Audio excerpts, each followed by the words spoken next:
there was a treasured mind in that transcendental world. I once heard that there is a magical world. When I reached there was a treasured mind at the heart of the magic.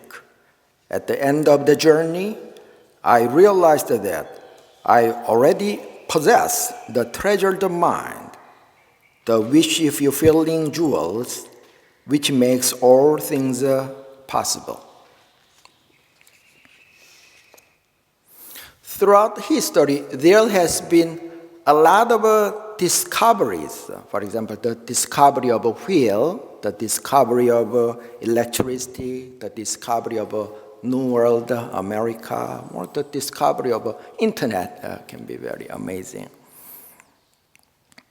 And these discoveries has facilitated our life, that we cannot deny.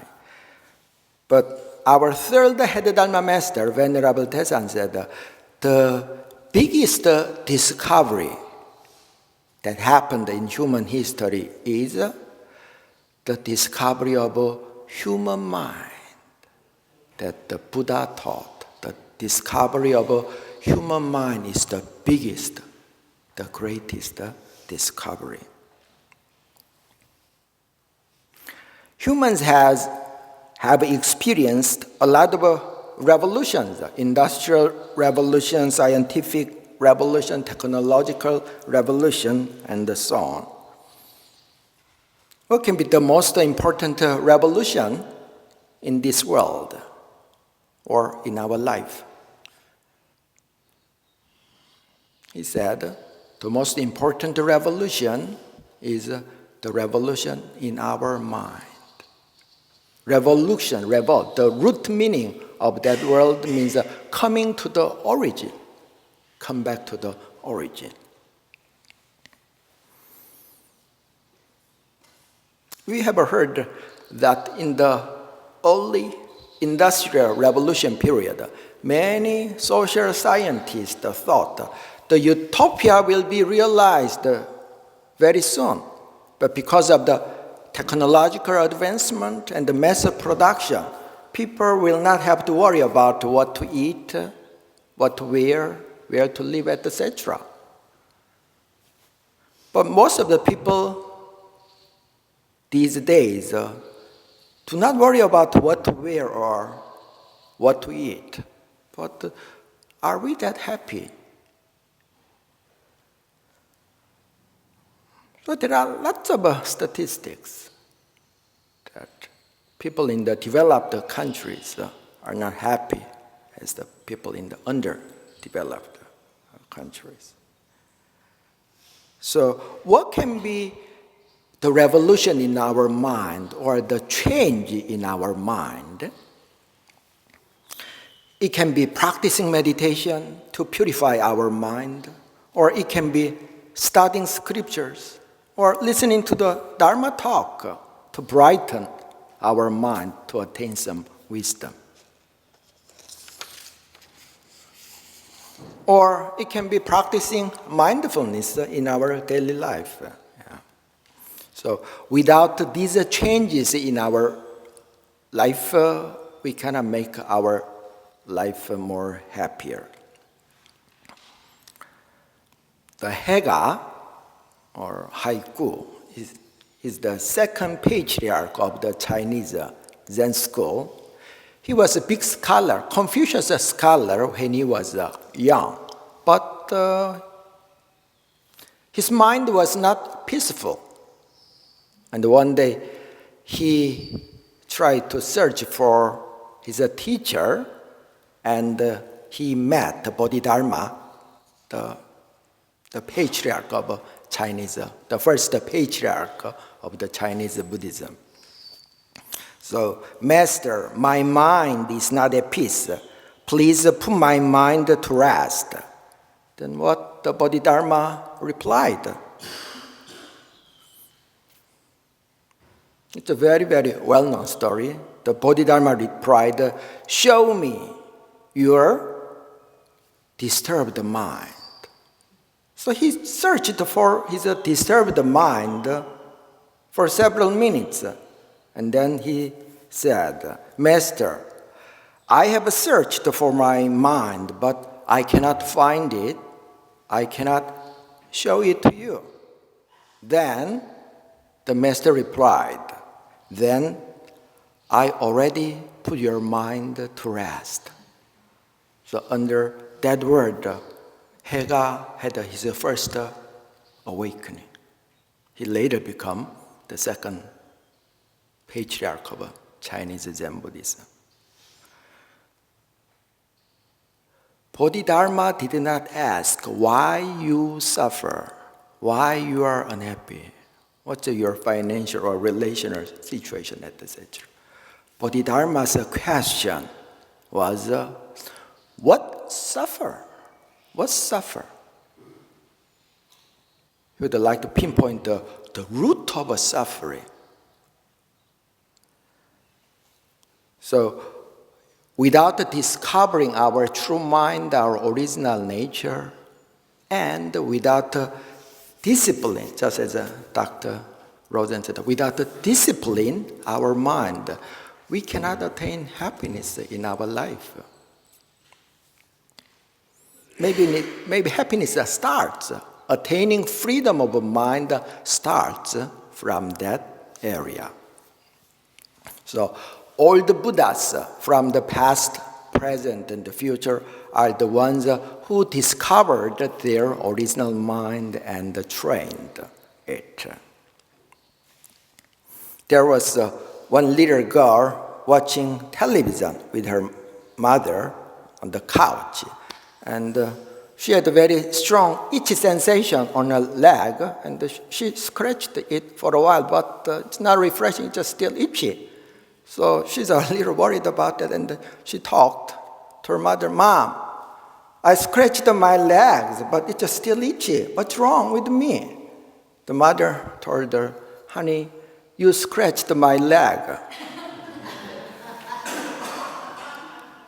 So if the cart does not move, we need to whip the horse, not the cart, that we heard many times. So, something you think is wrong in our life, why don't you first look into our mind? So,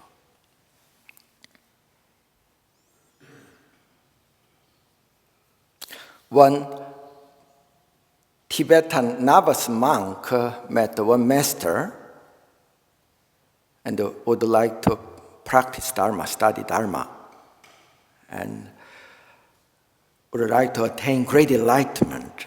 So he asked, Master, what am I supposed to do? The master replied, you need to practice the Dharma. And he was not sure what is the Dharma exactly. So from the next day, he studied and mastered all kinds of rites and rituals. In Tibetan Buddhism, it's a very complicated and very time-consuming thing. After several years, he met the master again and said he mastered all the rites and rituals. But the master said, no, it is not the path. You need to practice the Dharma. So probably what can be the Dharma practicing? From the next day, for several years, he studied all the scriptures. All the scriptures. It's very painstaking. When he met his master one more time, the master also shook his head and said the same thing. No, you need to practice. You need to practice. So probably he thought to himself, probably, those things are very superficial things. So he started to meditate. He meditated in a very devoted way for a couple of years and went to the master again and asked the same question. So is it the right path to attain great enlightenment? Is this the right path to practice? But the master said, no, you needed to practice. So he got very upset, so angry, and he asked, what age do you think is a practice? What is a spiritual practice? He asked. Then the master replied, spiritual practice is working with your mind. Working with your mind. Sometimes it is meditating. Sometimes it is being involved in Dharma conversation. Sometimes it is giving presentation for other people. It can be diverse, depending on the situation, depending on your situation. But basically, what is a spiritual practice? It is working with our mind. In the Gospel of Thomas, Jesus said, if you say the kingdom of God, let's say nirvana, kingdom of God or nirvana is in heaven or in the sky, Jesus said that, then birds would be the first to enter the kingdom of God.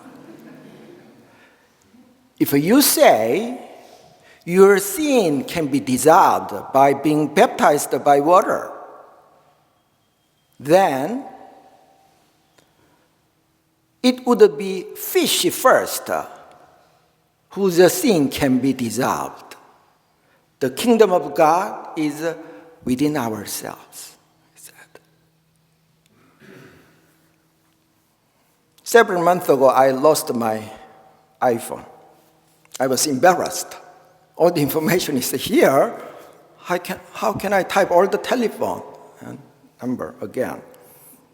But fortunately, 3 days later, I discovered that. If we lose our true self, our original mind, first of all, we do not know what is our true self. Then let's just think about that. Are we that desperate, just like we lose our wallet or iPhone or whatever, credit card, etc.?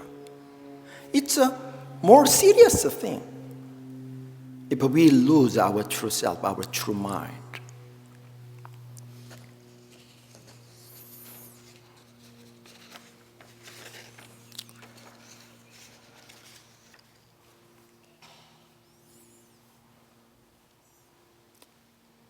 The wisdom part we need to cultivate. At the same time, we need to practice spiritual cultivation. I told this story before to our One Dharma Center member. There was a novice monk who always complained about the monastery situation. In all the days in the summertime, it's too hot. In the winter, it's too cold, etc. And his teacher, the old monk, one day asked him, why don't you bring a cup of water, a bucket of water, and some salt? So the young novice monk brought some salt and a cup of water, a bucket of water. And his teacher asked, put a handful of salt inside the cup and drink it. When he drank the water, he said, wow, teacher, it's very salty. It's very salty. Why don't you put a handful of salt in that bucket? Then he drank some of the water. He said, it's not that bad, but still salty, pretty salty. And the old monk brought the intern to the lake. Why don't you throw all the salt inside the lake and drink some water? And he put all the salt inside the lake and drank a cup of water from the lake, and how does it taste? He said, it's not salty at all. It's not salty at all. Let's say some challenging situation, some difficulties in our life is some salt. Salt is, the amount of the salt is the same, but how salty it is depends on the capacity of the cup or bucket or the lake. It depends on the capacity of our mind, the scale, the level of our mind. When it comes to the muscle, the more you use it, the stronger, the more it becomes empowered. Because so we don't use our mind or muscle that much. But when it comes to our mind, the more it is put to rest, the more it becomes empowered. Because we use our mind, our brain, too much. So meditation is not just a stress reduction technique. It is a great path to empower our mind, to strengthen our mind. So our mind is weakened. Then it's like some drifting leaves. According to the wind, it wanders around. Buddha said 8 kinds of wind: praise and blame, pleasure and pain, gain and loss, success and failure. He said, we humans are moved by these winds. But our mind becomes bigger, like from the drifting leaves to the big tree, then it can be moved. But if our mind becomes strengthened and solid like Catskill Mountain, but despite all the strong wind, it's moving. That is the path of meditation or spiritual cultivation. When I visited the old garden over there, it was almost abandoned. We used to have a garden over here. Your garden, you have seen when you drive to here. It was covered by weeds, and we could not harvest any crops because nobody took care of the garden. Our mind is just like that. If we don't take care of that, it's just like an abandoned field. We cannot harvest good crops, happiness, freedom of mind. What is bad crops? It can be jealousy, resentment, anger, etc. So I'd like to finish it to quote one Zen saying: cultivation of mind for 3 days will last as a treasure for 1,000 years, but material things which were amassed for 100 years will crumble into dust in one morning. So during this retreat, let's all take care of our mind very well. Okay, thank you.